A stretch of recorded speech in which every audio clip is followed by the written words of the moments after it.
जय हिंद। आज हम बात करेंगे, एक बहुत खूबसूरत एडिटोरियल आया हुआ है 11 दिसंबर को द हिंदू पे। और इस एडिटोरियल का शीर्षक है the national song debate and reading between the lines. अब देखिए, ये जो एडिटोरियल है वो दिया गया है बाय के चंद्रू, जो एक रिटायर्ड जज साहब है हमारे मद्रास हाई कोर्ट के। तो ऑब्वियसली आपको दिखेगा कि यहाँ पर कहीं ना कहीं एक तथ्य आधारित बातें हमें दिखेंगी, फैक्ट बेस्ड बातें हमें दिखेंगी। तो इसको समझने के लिए, इतना बड़ा एडिटोरियल समझने के लिए हम इसको पार्ट्स में डिवाइड कर लेंगे। अध्याय 1, अध्याय 2, इस तरह से चैप्टर 1, चैप्टर 2। तो चैप्टर 1 में हम कुछ ऐतिहासिक बात कर लेते हैं, एक पृष्ठभूमि की बात कर लेते हैं अबाउट वंदे मातरम।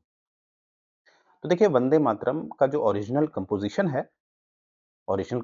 है वंदे मातरम का, वो 1875 में बंकिम चंद्र चट्टोपाध्याय द्वारा किया गया था।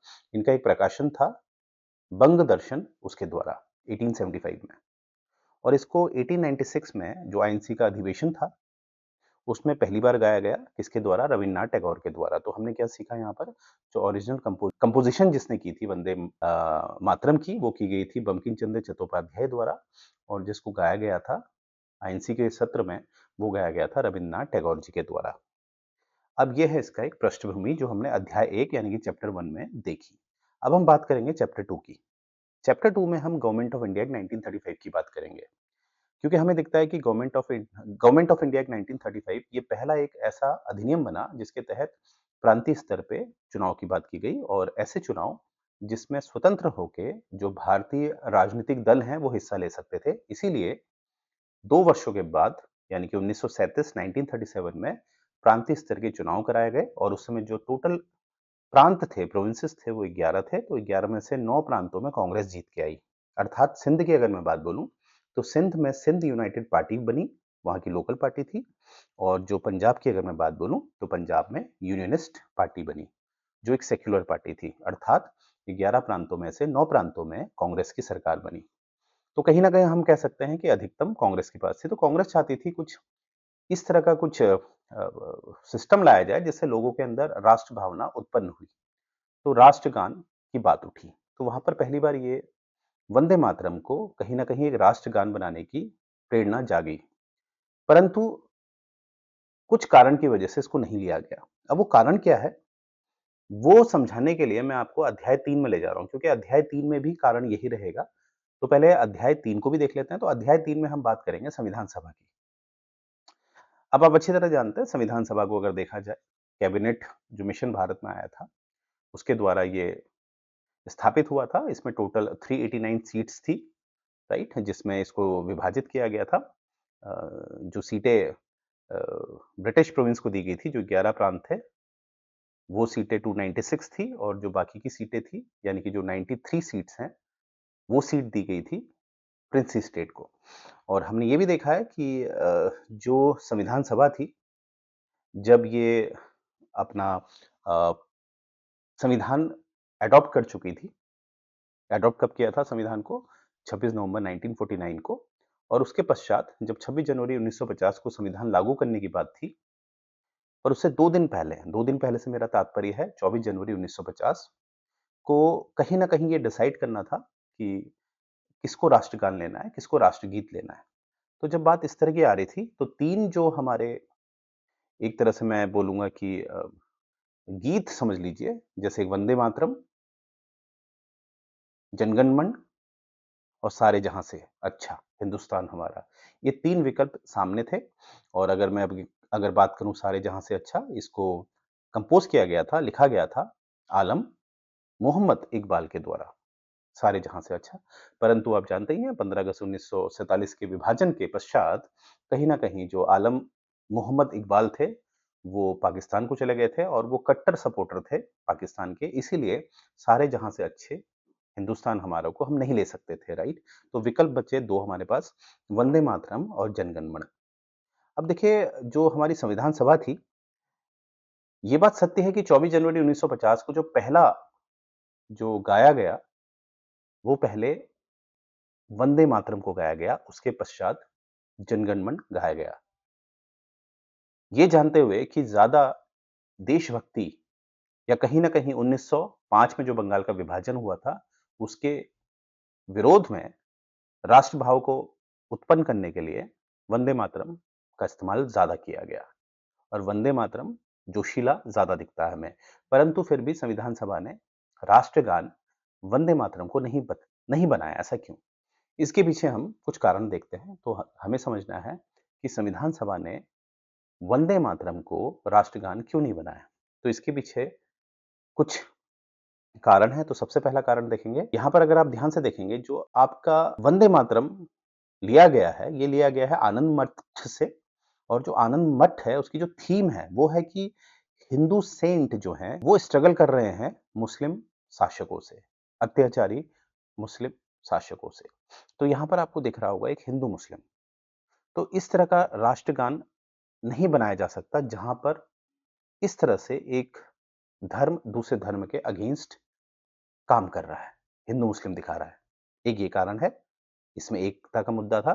दूसरा जो कारण है वो है यहाँ पर हमें एक जो सेक्युलरिज्म होता है वो नहीं दिखाई देता। क्यों? अगर मैं वंदे मातरम के पहले के 2 स्टांजा को छोड़ूं, उसके बाद पढ़ूं, तो वो कहीं ना कहीं डिस्क्राइब करता है भारत को माँ दुर्गा से।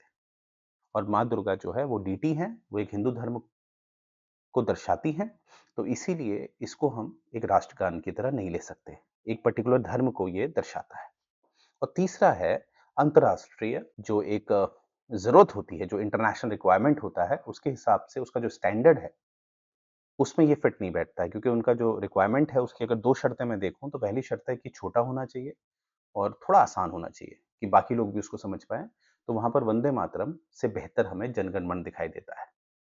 तो यहाँ पर देखिए, तो इन कारणों की वजह से वंदे मातरम को चाहकर भी राष्ट्रगान नहीं बनाया जा सकता, राइट? तो यही कारण हमारा पहले भी था, जो मैंने बताया था जब 1937 में भारत में चुनाव हुए थे, तो वहाँ पर जो कांग्रेस कहीं न कहीं जीत के आई थी, 9 प्रांतों में आउट ऑफ 11, तब भी यही मुद्दा था। तो मुझे उम्मीद है अध्याय जो 3 में मैंने आपको बात बताई संविधान सभा को लेकर, वो आप ज़्यादा समझ पाए होंगे, राइट?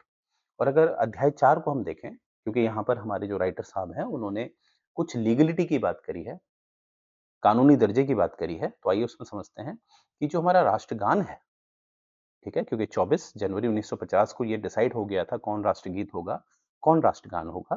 तो संविधान में अगर हम देखें तो संविधान में तो इसका कहीं ज़िक्र नहीं मिलता, परंतु जो 42वां संशोधन किया गया 1976 में, तो उसमें भाग 4 क पार्ट 4 ए को जोड़ा गया, जो बात करता है मौलिक कर्तव्यों की, यानी कि फंडामेंटल ड्यूटीज़ की। तो वहाँ पर 51 ए को जोड़ा गया और उसके तहत उसमें आपको जो अंदर दिखाई देता है ए, बी, सी, डी, तो ए जब आप देखेंगे तो वहाँ पर बता रखा है कि हमने अबाइड करना है, पालन करना है। और वहाँ पर आपको स्पेसिफिकली राष्ट्रगान का ज़िक्र दिखेगा, राष्ट्रगीत का नहीं दिखेगा।